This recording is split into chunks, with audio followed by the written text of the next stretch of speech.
السلام علیکم۔ آج ہم پڑھیں گے اسم معرفہ کی تعریف اور اقسام۔ تعریف: اسم معرفہ کو اسم خاص بھی کہتے ہیں۔ ایسا اسم جو کسی مخصوص شخص، جگہ یا چیز کا نام ہو، اسے اسم معرفہ کہتے ہیں۔ اسم معرفہ کی مثالیں ہیں: قائد اعظم، تاج محل، مسجد اقصی، ابن مریم، غار حرا، کراچی، لاہور وغیرہ۔ اسم معرفہ کی اقسام: اسم معرفہ کی مندرجہ ذیل معروف اقسام ہیں: اسم علم، اسم ضمیر، اسم اشارہ اور اسم موصول۔ اسم علم: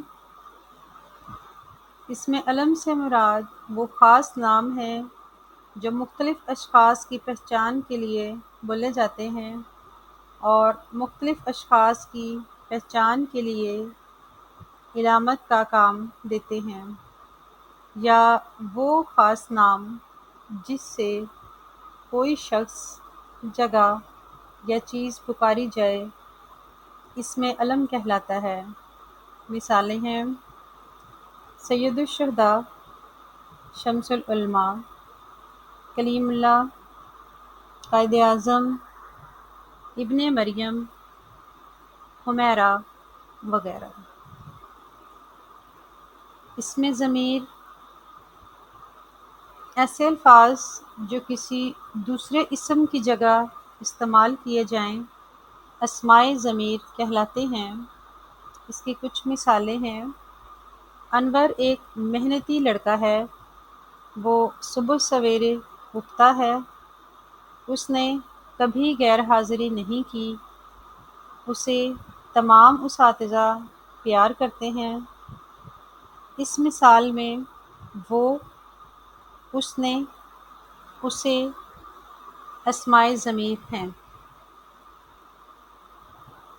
اسم اشارہ: اسم اشارہ ایسا اسم ہوتا ہے جس کو کسی چیز، جگہ یا شخص کی طرف اشارہ کرنے کے لیے استعمال کیا جاتا ہے۔